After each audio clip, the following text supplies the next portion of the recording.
Hello there, dear friends, and welcome once again to the Relaxed Fantasy Review. Today, we're going to talk about Pact Magic, spellcasting for the Warlock. Warlocks are the most unique casters in the game. They get their spell slots back on a short rest instead of a long rest, but they only have a few of them. At level 9, Warlocks get to learn 5th level spells, but they still only have 2 spell slots a day, a short rest.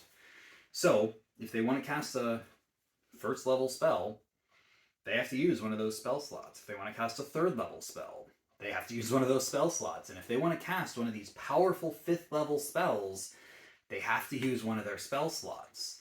These spells need to matter. Warlocks do not like blowing their spell slots on shields and fireballs.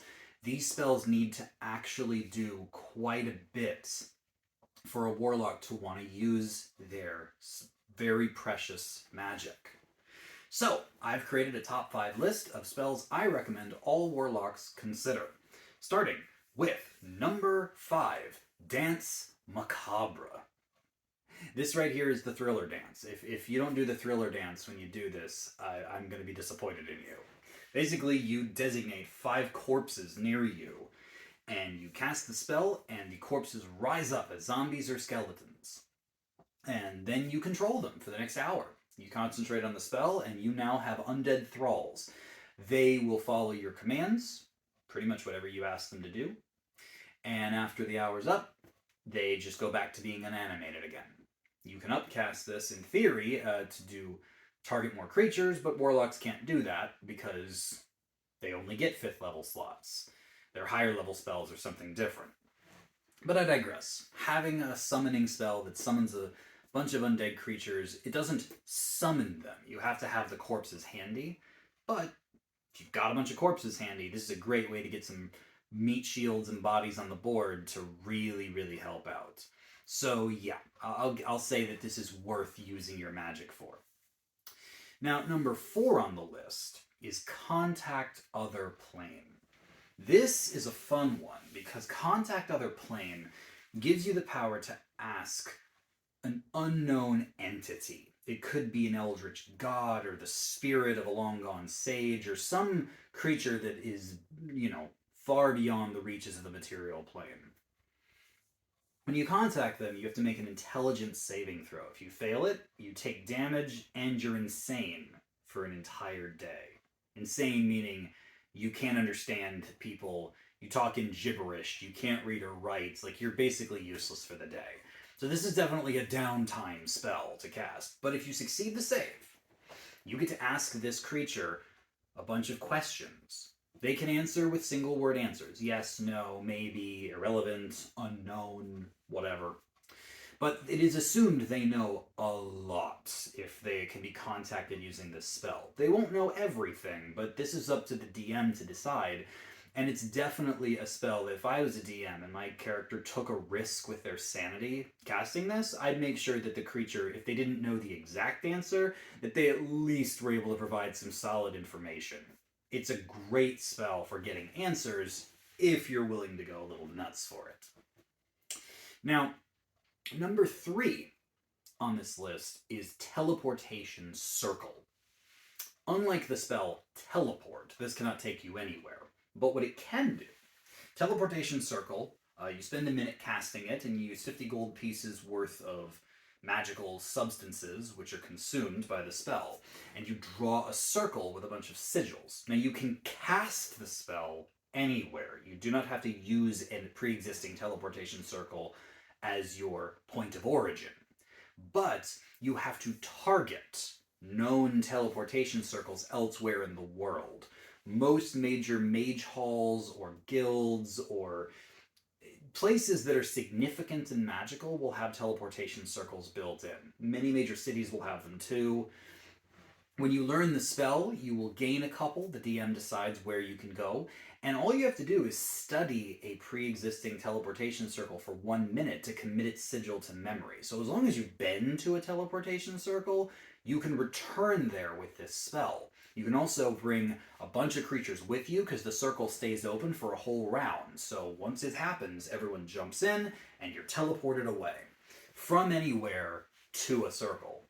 What's even better, what's really cool about this is if you cast this spell once a day for every year, whether you use it to teleport or not, in the same location, the circle becomes permanent. So if you want, and if you have a base that you can spend a full year at, you can make your own teleportation circle so you can go home wherever you want. This is the best kind of utility, long distance transportation, and is well worth anyone learning who can do it. And of course, if you're a warlock who needs to spend their slot, what better use than to go home? Well, couple better uses. Number 2 on this list, and honestly number 1 on this list, are both attacking spells. Normally I don't talk about attacking spells as much with warlocks because it's a one and done thing. You use it and it's gone. But these ones genuinely might be worth it because of the sheer amount of power they have. Number 2 on this list is Negative Energy Flood. Not a spell many people talk about. You target a single creature with this spell, and you send a wave of negative energy. They make a Constitution saving throw, not the greatest throw to be targeting, but if you manage to hit with it, they will take 5d12 necrotic damage. That's a lot of damage. That is over 30 necrotic damage just straight to an enemy.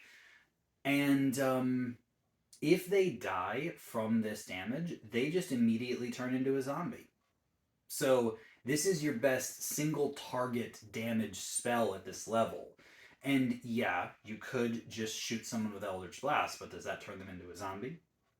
And honestly, one of the other cool things is that if you've summoned an undead, or you have an undead you need to keep alive for some reason, or keep animated, this same spell can be used to give them temporary hit points. You do the same 5d12 roll and then apply half of that as temp hit points to the creature that you targeted.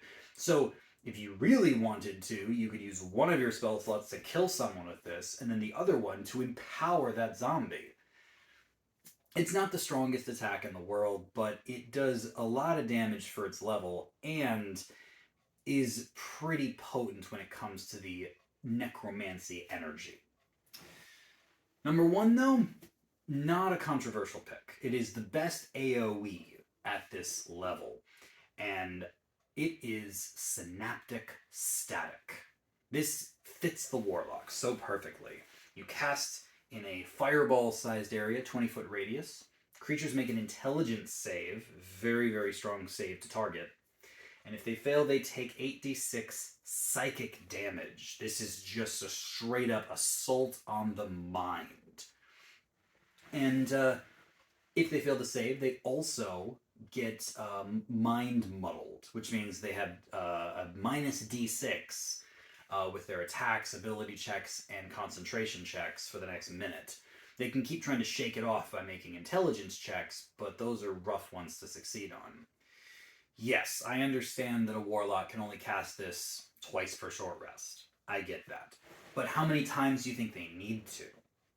Having Synaptic Static in your back pocket as the room-clearing spell, because so few creatures will make their save, and even fewer will resist psychic damage. Unless you're facing the Eldritch beings, the Mind Flayers, this spell is going to probably stick. And it's going to clear the room and muddle the mind of all the enemies you're fighting, making mop-up duty pretty simple. Like, if you're gonna one and done any spell, Synaptic Static is the spell to do it with. And yeah, sure, you could use Dance Macabre to summon a bunch of creatures, but then you've got to go through the rounds of combat, and your creatures can die. And sure, having a teleportation circle is phenomenally powerful for transport. But why do you need to teleport away if everyone's dead? And Synaptic Static kills things. It kills things quickly and efficiently, and that's why it's the number 1 pick for the Warlock's 5th level spell slots. This has been the Relaxed Fantasy Review. If you enjoyed the video, please like and subscribe down below, and keep your eyes peeled for more spellcasting reviews coming down the line soon. Have a good one, my friends.